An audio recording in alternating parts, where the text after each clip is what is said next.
ጤና ይስጥልን የቻናላችን ተከታታዮች ዛሬ ደግሞ በ2026 ሲጠበቅ የነበረውን ካንዲስ ላፔ ትራንስሌትድ የተሰኘ ሮማንቲክ ኮሜዲ ይዘንላችሁ ቀርበናል። ፊልሙ አዝናኝና እንዲሁም ደግሞ ብዙ ነገርን የሚያስጨብጥ ስለሆነ እስከ መጨረሻው ድረስ አብራችሁን ቆዩ። ታሪኩ የሚጀምረው የአንድ የሪያሊቲ ሾው የመጨረሻ ቀን ቀረጻ ላይ ነው። ዝነኛዋ ደቡብ ኮሪያዊ ተዋናይ ቻኦሚና ጃፓናዊ ተዋናይ ሂሮ በአንድ እጅግ ማራኪ በሆነ ቦታ ላይ ቆመዋል። ከጀርባቸው ሰፊው ባህር ማለቂያ የሌለውም ይመስላል። ሁለቱም ተዋናዮች ታዲያ በቀጥታ አይነጋገሩም። ይልቁንም ሆጂን የተባለው አስተርጓሚ ሌላ ቦታ ላይ ሆኖ በኤርፎን ሁለቱንም ያስተረጉምላቸው ነበር። ሂሮም አካባቢውን ከተመለከተ በኋላ ወደ ሙሂ ዞር ብሎ ይህን አካባቢ እጅግ ወድጄዋለሁ፣ ምክንያቱም አንቺ የዚህ ውበትም አካል ሆነሽልኛል ይላታል። ሆጂን ይህንን ሲሰማ ይደነግጣል። ጣቶቹም መንቀጥቀጥ ይጀምራሉ። ድምጹንም ማውጣት አቅቶት መንቀጥቀጥ ይጀምራል። ለጥቂት ሰከንዶቹ መተርጎም ማቃተው። ሂሮም ዝምታው ሲረዝምበት ሌላ ነገር እንዲተረጉምለትም ይጠይቀዋል። የሂሮ ትክክለኛ ቃላት ምን እንደነበሩ ባይሰማም ሆጂን በመጨረሻ ላይ ለሙሂ እንዲህ ይላታል። ሙሂ እኔ እጅግ እንደማከብራትና እንደምወዳት እንድታውቅልኝ ይፈልጋለሁ። ይህ ጥያቄ በአየር ላይ ተንሳፈፈ። ከባድ ስሜትም በውስጥ ጭሯል። ይህ የሂሮ ስሜት ነው ወይም ደግሞ የሆጁን ምንም አልታወቀም። ታሪኩ አሁን ወደ 1 ዓመት ወደ ኋላ ተጉዟል። ሆጂን ጃፓን ውስጥ ለኮሪያዊ ደራሲ ሚስተር ኪም በአስተርጓሚነት እየሰራ ነው። በንግግራቸው መሃል ሆጂን ለስራው ወደ ስፔን እንደሚጓዝም ተናገረ። ከደራሲው ጋር ተሰነባብቶ ባቡር ውስጥ ሲገባ እጣ ፈንታ ሙሂን በዛው ባቡር ውስጥ አስቀመጣት። ሁለቱም ማማራመን ወደ ተባለ ትንሽ የራመን ቤትም አመሩ። ሆጂን ከሙሂ አጠገብም ድንገት ተቀመጠ። እሷም በስልኳ የትርጉም አፕሊኬሽኑን ለመጠቀም ስትታገልም ያያታል። እሱም ኮሪያዊ መሆኑን ባወቀችበት ቅጽበት ግን አንድ ትልቅ ግርግር ተፈጠረ። ሌላ ጠረጴዛ ላይ የተቀመጠው ትንሽዬ ጣሊያናዊ ልጅ ከፍተኛ የአለርጂ ችግር ያጋጥመዋል። ጣሊያንኛም የሚናገረው ሆጂን ወዲያውኑ ጣልቃ በመግባት ቤተሰቦቹን አረጋጋቸውና ልጁን በአምቡላንስ እንዲወሰድም ይረዳቸዋል። ሆጂንም ወደ ራመን ቤቱ ሲመለስ ሙሂ የሱን እቃዎች እየጠበቀች እዛው አገኘችው። ሙሂም አመስግና ከራመን ቤቱ ባለቤት ጋርም እንድታዋራ እንዲተረጉምላትም ትጠይቀዋለች። ሆጂንም ሙሂን ወደዚህ የመጣችበት እውነተኛ ምክንያት የሚያወቀው ያኔ ነበረ። ሙሂ የመጣችው ለሌላ ሴት ጥሏት የሄደው የቀድሞ ፍቅረኛዋ ዩጂንን ለመጋፈጥ ነበር። ዩጂን በዚያው ምግብ ቤት ውስጥ ሼፍ ነበረ። ሆጂንም ሲያቅማማ መተርጎምም ጀመረ። እውነቱ ግን ሙሂን ካሰበችው በላይ የሚሰብር ነበር። የዩጂን አዲሷ ፍቅረኛ አኮ የምትባለው ሴት በእድሜ የምትበልጠውም ስትሆን 7 ወር ነፍሰ ጡርም ነበረች። ዩጂን ሙሂን ትቶ የመጣው ደግሞ ከ3 ወር በፊት ብቻ ነበር። በድንጋጤና በውርደት ስሜት ከምግብ ቤቱ ትወጣለች። ከጥቂት ደቂቃዎችም በኋላ አኮ ወደ ሆጂን ቀርባ መልእክቱን እንዲያደርስላትም ጠየቀችው። ህፃኑ የዩጂን ሳይሆን የቀድሞ ባሏ እንደሆነና ሙሂ የዩጂንን ልብ መመለስ ከቻለች ልትለቀው ፈቃደኛ መሆኑንም ተናገረች። ሙሂ በስሜት ተቃጥላ እንደገና ገብታ ልታናግራቸውን ፈለገች። ሆጂንም ካንቺ ግርግር ጋር ምንም ግንኙነት እንዲኖረኝ አልፈልግም ብሎ እምቢ ይላታል። ሙሂ ግን አይኑን እያየች ይህን የምታደርገው ለፍቅር እንደሆነ ነገረችው። ሆጂን በሀሳቡ ባይስማማም ግን ተከትሏት ይገባል። ውስጥም ሲገቡ ሙሂ ዩጂን ከኔ ጋር እያለ በጠፋባቸው ሳምንታት ካንቺ ጋር ነበረ ብላ አኮን ትጠይቃታለች። አኮም ምላሿ አዎ ነበረ። ሙሂ ዩጂንን አኮ እንደ ምስኪን እያያት እንደሆነም ተናገረች። ሆጂን ይህንን ላለመተርጎም ለራሱ ወስኖ ይዟል። ነገር ግን አኮ ራሷ መለሰችም። አኮና ዩጂን ከተማሪነት ዘመናቸው ጀምሮ አብረው እንደነበሩና እሱ ግን በቤተሰቦቿ በተጣላችሁ ሙሂ ፍቅር እንደወደቀም ነገረቻት። አኮም ለሙሂን ዩጂን ከጎንሽ ለማቆየት ህመምሽንና ብቸኝነትሽን ትጠቀሚያለሽ ስትልም ትከሳታለች። የሙሂ ትዕግስት እዚህ ጋር ተሟጠጠ። አኮ ስታለቅስ እንዳታያት እየፈለገች አይኖቿ በእንባ ተሞሉ። ሆጂንም ወደፊት ቀርቦ እንባዋን እንዲሸፍንላትም በዝምታ ያቅፋታል። ከዚያም ላኮ እንዲላታል እኔና ሙሂ አብረን እየተጓዝን ነው፣ እዚህም የመጣ ነው ድንገት እንዲሁ ባጋጣሚ ነው ብሎ ለሙሂ ይዋሽላታል። ከምግብ ቤቱ መጥተው ሊሰነባበቱ ሲሉ ሙሂ በስተት የሆጂንን ስልክ እንደያዘችም ታውቃለች። ስልካቸውንም ሲለዋወጡ የጣሊያናዊ ልጅ እናት ለሆጂን ትደውልለታለች። ደግማ ማመሰገነችውና ያዘጋጀችውን የራት ግብዣ ስጦታ ትሰጠዋለች። ሆጂንም ካመነታ በኋላ ሙሂን አብረው እንድትሆንም ይጠይቃታል። እሷም ትስማማለች። ለራት ሰዓትም እስኪደርሱ ድረስ ቀኑን አብረው አሳለፉ። ከተማዋንም እየተዘዋወሩ ተመለከቱ። እየተጨዋወቱም ይበልጥም ተቀራረቡ። ሆጂን ሙሂ ተዋናይ መሆኗንም ያውቃል። ወደ አንድ ጸጥ ያለ ደሴትም ተጓዙና እዚያም ሆጂን ሚስጥሩንም ነገራት። ጂዮንም ስለምትባል በአንድ ወቅት ይወዳት ስለነበረችም ሴት ይነግራታል። ወደ ደሴቱም የመጣው የልደቷ ቀን ስለሆነና ምን ያህል እንደሚያፈቅራትም ለማወቅ እንደሆነ ተናዘዘ። መለያየታቸው ግን ባልተፈታ ትንሽ አለመግባባት እንደሆነም ይገልጽላታል። በኋላም ምግብ ቤቱን ሲፈልጉ በጨዋታ ተከራከሩ። እኔ ትክክል ከሆንኩኝና አድራሻውን ካገኘሁትኝ ኢንስታግራም ላይ ትከተለኛለህ የሚል ውርርድም አቀረበች። በዛውም ቅጽበት የጂዩን ያሁን ፍቅረኛ ጁንሱንግ ይደውልለታል። ከጂዩን ጋር እንደተጣላና እሷም ጃፓን ውስጥ እንደሆነች ከኢንስታግራሟ እንዳየ ይነግረዋል። ሆይጂንም እሷ በደሴቱ የከዋክብት መመልከቻ ቦታ ልትሆን እንደምትችልም አሰበ። በሙሂ ግፊትም ወደዚያ በኃይል እየሮጠ መጓዝ ይጀምራል። ልክ እዚያ ሲደርስ ግን ጁንሱንግ እንደገና ደወለ። ጊዜያትም አለፉ። የሙሂ ህይወትም በድንገት ተቀየረ። በአንድ የዞምቢ ፊልም ላይ ዋና ተዋናይም ሆና ተመረጠች። ቀረጻ ላይ ዳይሬክተሩ ከስታን ማንጋ ሲከራከር ሙሂ ጣልቃ ገብታ ራሷ አደጋ ያለበትን ትዕይንት እንደምትሰራም ተናገረች። ከህንጻ ላይም በድንገት ትወድቃለች። ቀረጻው ያለምንም ስህተትም ተጠናቀቀ። ሙሂም በደረሰባት አስከፊ አደጋ ምክንያት ለወራት ኮማ ውስጥም ትቆያለች። ከዛም በኋላ ከረጅም ጊዜ በኋላ ትነቃለች። እሷ በህይወትና በሞት መካከል በነበረችበት ወቅትም የሰራችው ዘ ኳይት ውመን የተሰኘው ፊልም በመላው ዓለም ታዋቂ ሆኖ ነበር። እሷም በህመም ላይ ሆና ዓለም ስለ ታዋቂዋ ዶራሚ ወይም ደግሞ እሷ ስለሰራቻት ዋና ካራክተር እየተወያየ ነበር። ሆይጂን ዜናውን ሲመለከት ሙሂ በመትረፏና ስኬታማ በመሆኗ በውስጡ ትልቅ እፎይታ ቢሰማውም አሁንም በመካከላቸው ያለውን ርቀት ግን አልጠበበም ነበር። ከ3 ወር ቆይታ በኋላ ሆይጂን ወደ ደቡብ ኮሪያ ተመለሰ። መኪና ውስጥም ሆኖ ሹፌሩ ስለ ዝነኞችም ሲያወራ የሆይጂን አይምሮ ወደ አንዲት ሴት ብቻ ተጓዘ፣ ወደ ቻዮሚ። ሳያስበው በራሱ ላይ ሳይፈቅድ ኢንስታግራሟን ፈልጎ ተከተላት።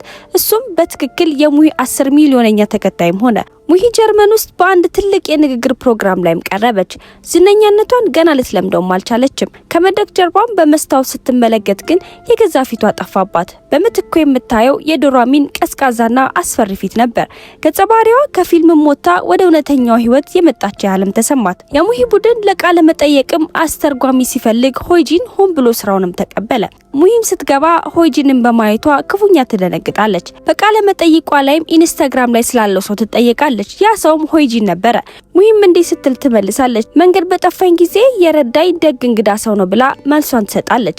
ከቃለ መጠይቅም በኋላ ሆይጂን በግል ሊያነጋግራትም እንደሚፈልግ ነገራት።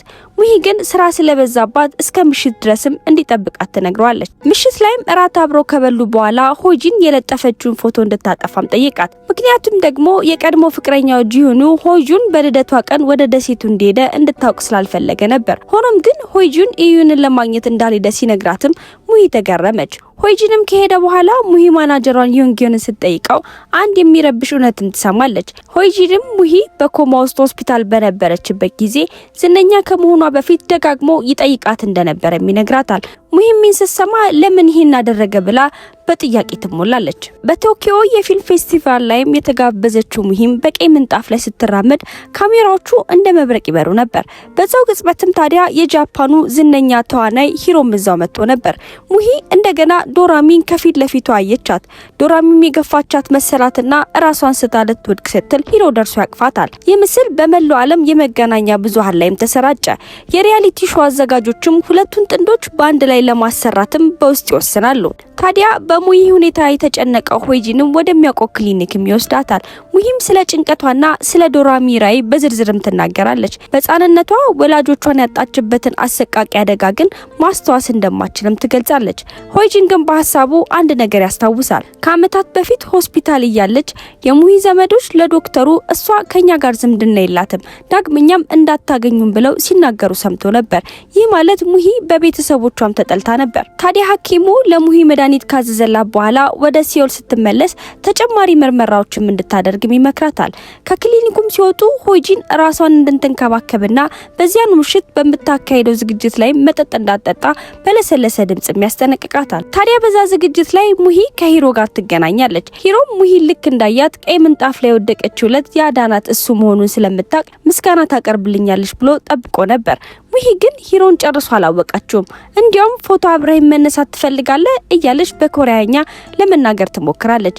እሱ ግን የምታወራው ነገር ጭራሽ አልገባውም። ሂሮም በድንጋጤና ግራ በመጋበዝ ስሜት ዝም ብሎ ያት ጀመር። ብዙም ሳይቆይ የሪያሊቲ ሾው አዘጋጆች ሆይጂንን አስተርጋሚ ሆኖ እንዲቀላቀላቸው ይጠይቁታል።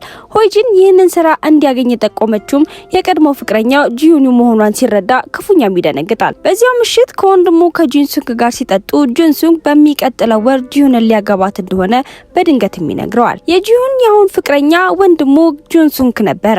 ሆይጂንም ወደ ሰርጉ ከመሄድ ለመዳን ሲል የሪያሊቲ ሾውን ስራውንም ለመቀበል ይወስናል። ሆይጂን ታዲያ የቀረጻው ቦታ ላይ ሲደርስ ሌላ ድንጋጤ ይጠብቀዋል። የፕሮግራሙ ዋና ተዋናይ ሙሂ ነበረች። ከሙሂ ጋርም ከዚህ በኋላ ድጋሚ እንዳይገናኙ ተማምለው ቢሆንም የጣፈንተ ጉዳይ ሆኖ በዚህም ስራ ላይ ድጋሚ ይገናኛሉ። በመጀመሪያው ቃለ መጠይቅ ወቅትም ሙሂ እንደገና የዶራሚን ራዕይ ማየት ትጀምራለች። በራስ የመተማመኗ ስሜትም ሙሉ ለሙሉ ይጠፋል። ንግግሯን መቆራረጥ ጀመረ። ክፍሉም በዝምታ ተዋጠ። ሆይጂንና ሙሂ ለብቻቸው ሲሆኑ ጸባቸው ተቀጣጠለ። ሙሂ ምርመራው ንጹህ ሆኖ እያለ ለምን ዶራሚ ትታየኛለች ስትል በፍጹም ማማረር ትጀምራለች። ሆይጂን ግን ራስሽን ስለማትንከባከቢ ነው ብሎ እዛው ወቀሳ ይጀምራል። ሙሂም በምላሹ ስለ ጆዋን በማንሳት የሆይጂንን ቁስል ትነካበታለች። በመጨረሻም ሆይጂን ካንቺ ጋር ከዚህ በኋላ መስራት አልፈልግም ብሎ ስራውን ሊለቅም ይወጣል። ሆይጂን ትቷት ከሄደ በኋላ ሙሂ ወደ ሊፍት ውስጥ ትገባለች። ታዲያ ሊፍት ውስጥ ዶራሚ እየጠበቀቻት ነበር። በሩም ሲዘጋ ዶራሚ ያለ ርህራሄ ትሳለቅባት ጀመር። ሙሂም በድንጋጤ ተዋጠች። እየጮኸችም መሬት ላይ ወደቀች። ልክ የሊፍቱ በር ሲከፈት የፕሮግራም ሰራተኞቹ ሙሂን መሬት ላይ ተዘርራ አገኟት። በውርደት ስሜትም ተሞልታ ፈገግ ለማለት ሞከረች። አሁኑኑ መሄድ አለብን ብላ ለማናጀሯ ተነግሯለች። በኋላ ላይም ሆይጂንና ሙሂ ተገናኝተው ይቅርታ ተጠያየቁ። ሙሂም አውሮራ ቦርስሊን ወይም ደግሞ ኖርዘር ላይትን ማየት ህልም እንዳላትም ነገረችው። ሙሂ ወደ ፕሮግራሙ ስለተመለሰችም ሆይጂን እንዲረዳትና አብረው እንዲሄዱም ትለምነዋለች። እሱም ከጥቂት ማመንታት በኋላ በሐሳቧ ይስማማል። ተዋናዮቹ ጉዟቸውን ወደ ካናዳ ጀምረዋል። እዚያ ሲደርሱ ነው ሙሂ በቀይ ምንጣፍ ላይ ያዳናት ሂሮ መሆኑን የተረዳችው። ሂሮ ግን ከሙሂ ጋር አብሮ ለመስራት ምንም አይነት ፍላጎት አልነበረውም። ፕሮዲውሰሩ ኪምም ሆይጂንና ሂሮን እንዲያግባባም ይጠይቀዋል። ሆይጂንም በምላሹ አንድ ጥያቄ ያቀረበ። ሁሉም ሰራተኛ ሙሂን በዋና ስሟ እንዲጠሯት እንጂ ከዚህ በኋላ ዶራሚ እንዳይሏትም ይነግረዋል። በሆቴሉ ቆይታቸውም ሆይጂንና ሙሂ አብረው ሲራመዱ ሙሂ አሁንም ዶራሚ በራይ የመጣች እንደምትሳድባትና እንደምታዋርዳትም ነገረችው። ሆይጂንም እነዚህ ቃላት የራስሽ የውስጥሽ ስጋቶች እንጂ ዶራሚ አይደለችም ብሎ ሊያረጋጋት ሞከረ።